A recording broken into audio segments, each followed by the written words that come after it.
प्रणाम, नमस्कार।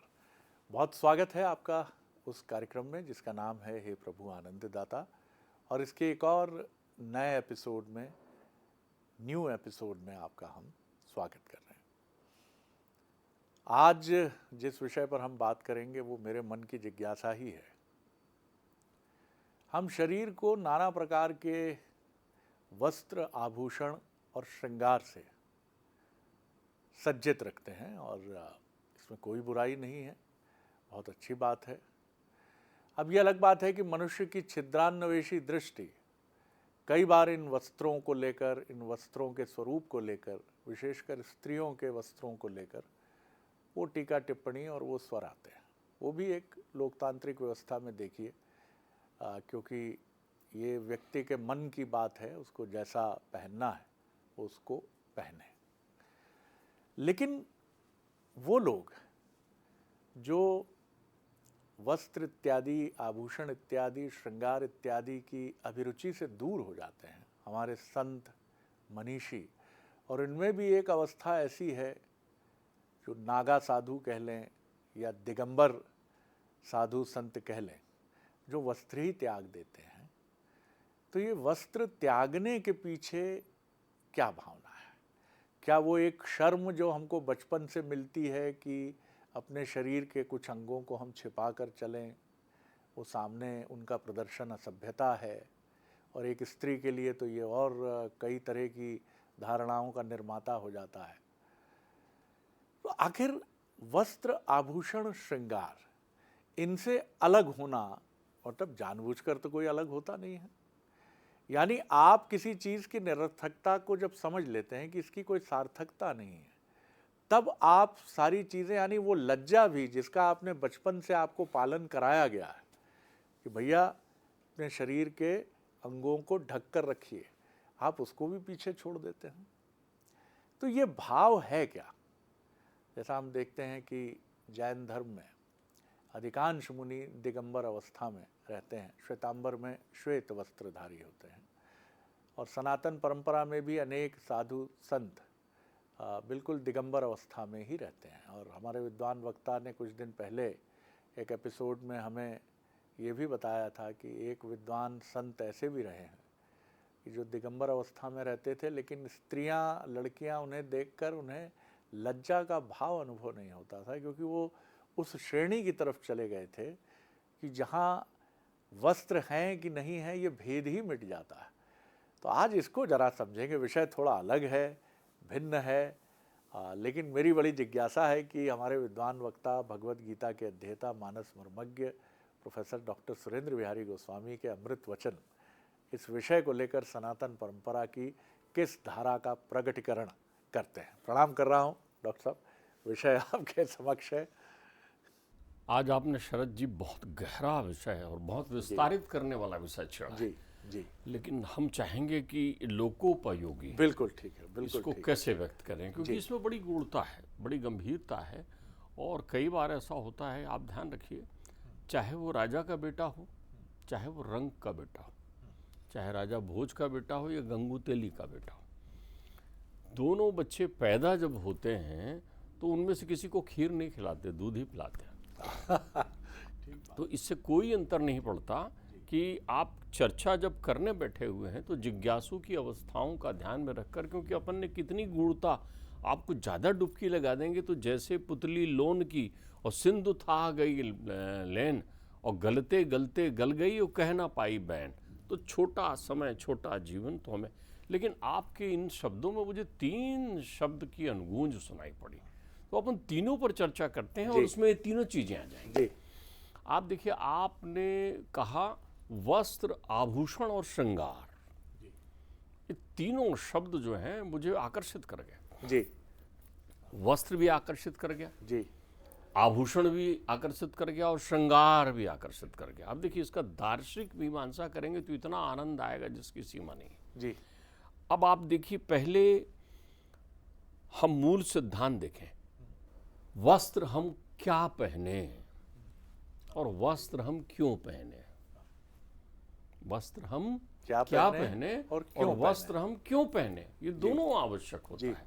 क्योंकि एक बालक जब संसार में जन्म लेता है तो वस्त्रहीन आता है, उसका स्वरूप ही दिगंबर होता है, लेकिन तब उसकी बुद्धि में बालकत्व होता है। और जब हम संसार से जाते हैं तब भी वस्त्रहीन ही जाते हैं, तब हमारे पास सारे आवरण निकल चुके होते हैं।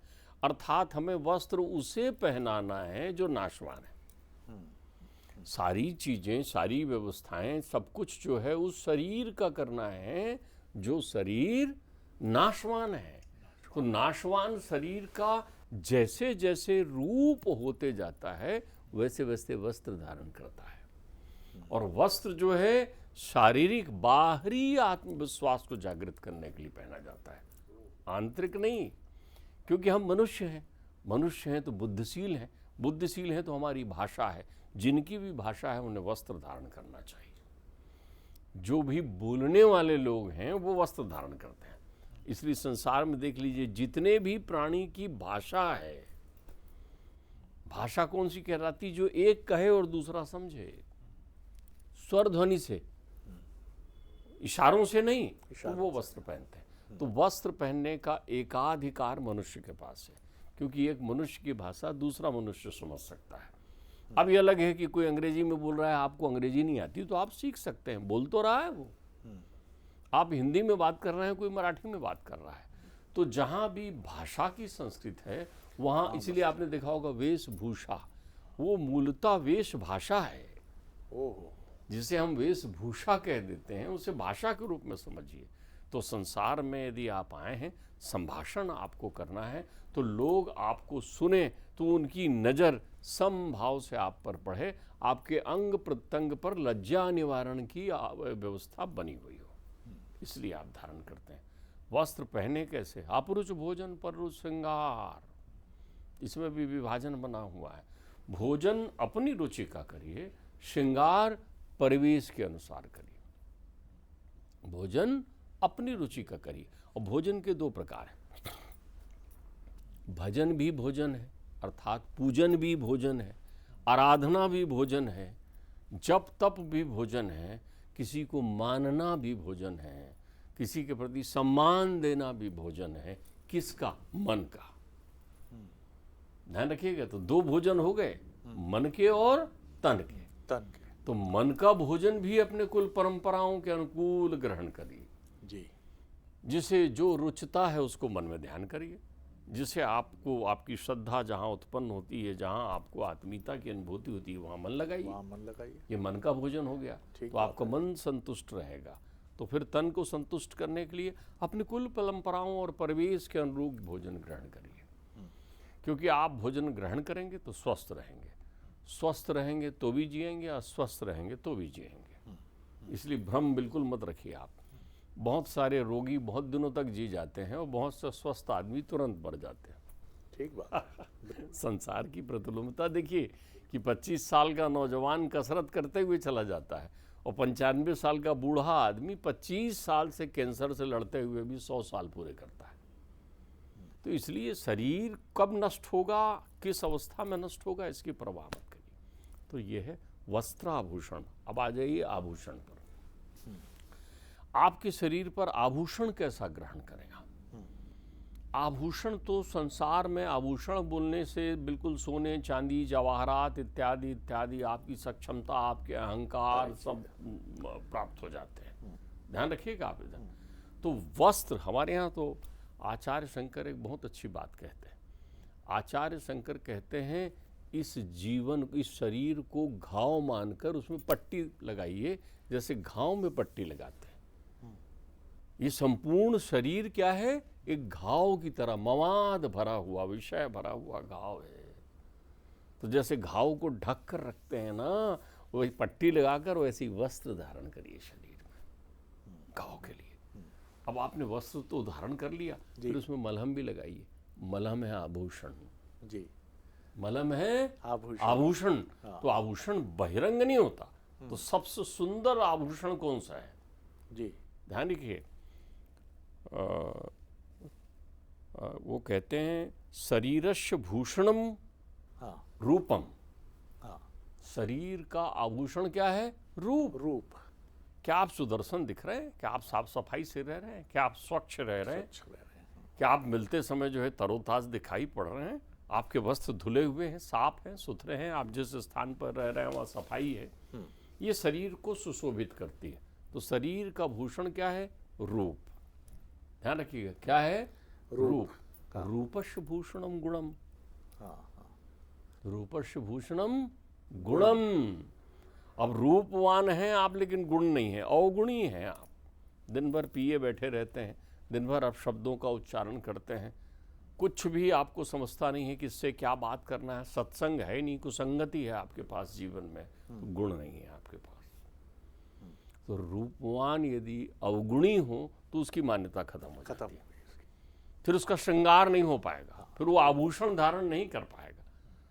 तो शरीरस्य भूषण नरस्य भूषणम रूपम, रूपस्य भूषणम गुणम, और गुणस्य भूषणम ज्ञानम। आपके पास बहुत अच्छा गुण है, आप सद्गुण से संपन्न हैं, सदैव सत्य का संभाषण करते हैं, सदैव मर्यादित अनुशासित आचरण करते हैं, लेकिन आपने अध्ययन नहीं किया, आप पढ़ाई नहीं करते, आप अंगूठा छाप हैं, आप जो है वो कोई और दूसरी चीज़ें बाँच नहीं सकते, आपने अपने ज्ञान पर क्षेत्र को विकसित नहीं किया है, आप कूप मांडूब बनकर बैठे हुए हैं। तो फिर आपके जीवन में आभूषण का महत्व खत्म हो जाएगा, आप आभूषित नहीं होंगे, आभूषित नहीं होंगे। गुणस्य भूषणम ज्ञानम और ज्ञानस्य भूषणम क्षमम। ध्यान रखिएगा, आप तीर्थंकरों की बात कर रहे थे, तीर्थंकर के रास्ते पर चलने के पहले क्षमा वीरस्य भूषणम, ये तो धारण करिए ना, यही आभूषण है आपका। वस्त्र आपने धारण कर लिया, अब क्या धारण कर रहे हैं? अब क्या धारण कर रहे हैं? नहीं, आभूषण धारण कर रहे हैं वस्त्र पहनने के बाद। तो क्षमा से बड़ा आभूषण कोई नहीं है आपके जीवन में। ध्यान रखिएगा, चेतना की जागृति वस्त्र है। जो त्यागी होता है वो चेतना रूपी प्रकृति रूपी वस्त्र को धारण करता है, उसको आवश्यकता नहीं होती प्रकृति के अलावा वस्त्र धारण करने के लिए।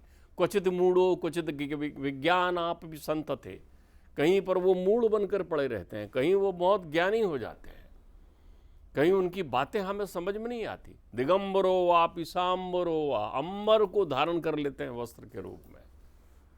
अभी आभूषण हुआ है, श्रृंगार हो जाने दीजिए।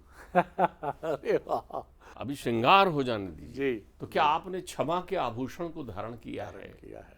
ध्यान रखिएगा, रूप संवरता है वस्त्र से, रूप संवरता है वस्त्र से, रूप की शोभा बढ़ती है आभूषण से। आभूषण, लेकिन आभूषण पहनने के बाद आपका स्वरूप खिल जाता है श्रृंगार के लिए। श्रृंगार के लिए। तो क्या आपके पास जैसे ही क्षमा रूपी आभूषण आएगा, आपका स्वरूप खिल जाएगा, फिर श्रृंगार की बारी। तो श्रृंगार कौन सा करिए?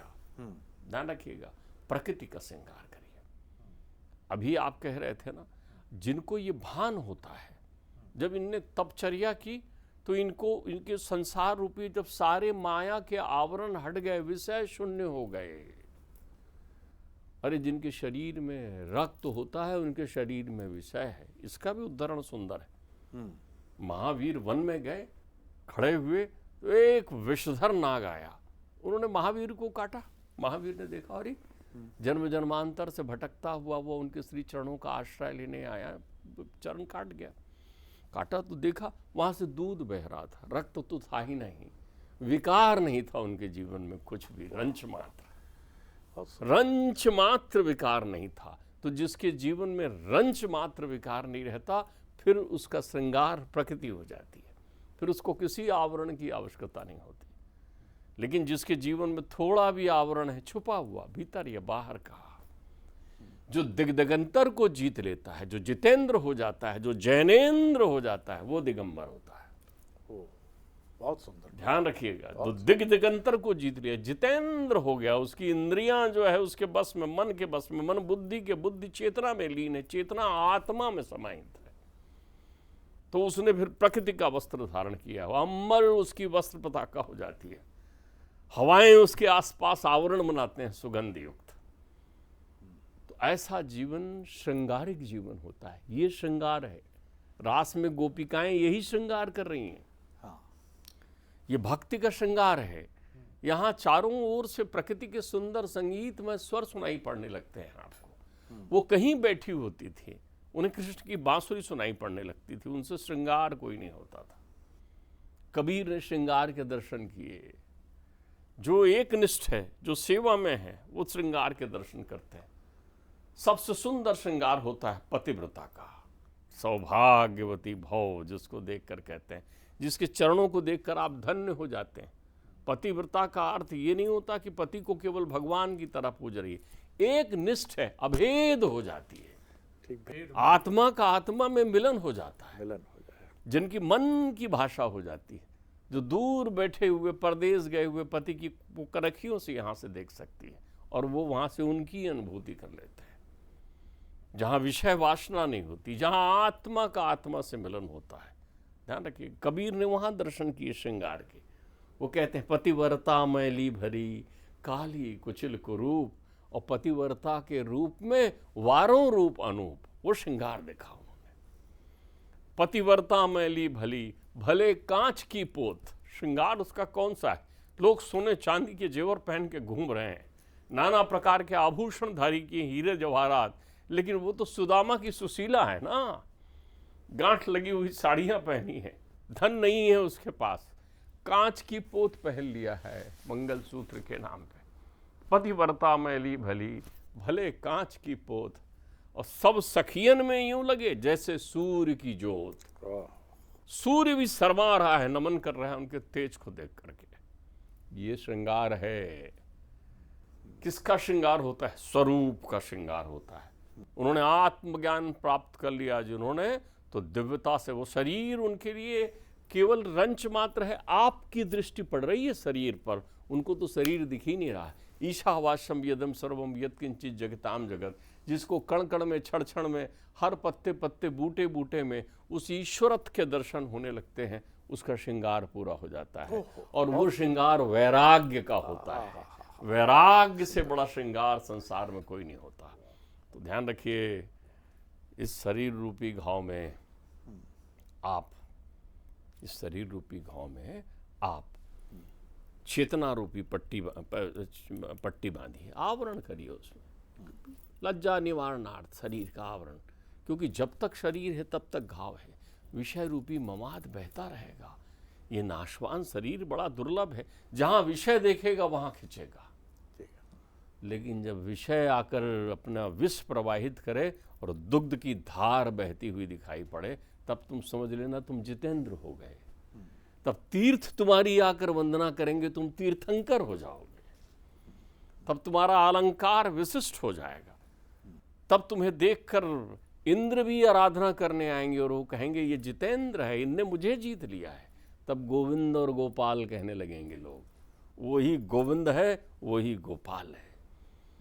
तो ये ध्यान करिए आप। तो जीवन में इसलिए कभी किसी को आप अच्छे श्रृंगार में देखिए, या अभी कभी किसी को अच्छे वस्त्रों में देखिए, तो उससे उसकी स्वरूप का भान मत करिए, क्योंकि वहाँ पाखंड समाहित हो सकता है। ध्यान रखिएगा। हमारे यहाँ तो कितना पूजा करते समय पूजा की वेशभूषा पहनता है आदमी, एक सहज पहन लेता है।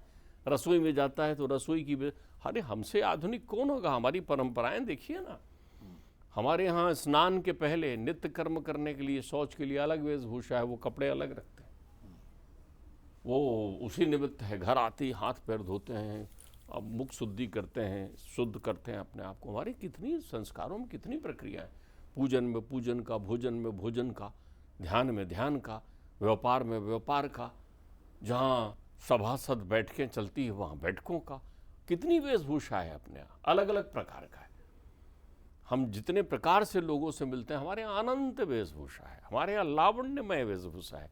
अरे जो 56 भोग ठाकुर जी को भोग लगाते हों, उनके आहार की क्या चर्चा करना। तो इसलिए क्या आपके जीवन में वस्त्र आभूषण और श्रृंगार है, ये सोचना है। अगर है तो फिर आपका जीवन धन्य है, क्योंकि तब आपने अपने जीवन में स्वरूपानंद को प्राप्त कर लिया। वाह वाह वाह। ये स्वरूपानंद है क्या? स्वरूप का आनंद यानी स्वरूपानंद। और ये है क्या?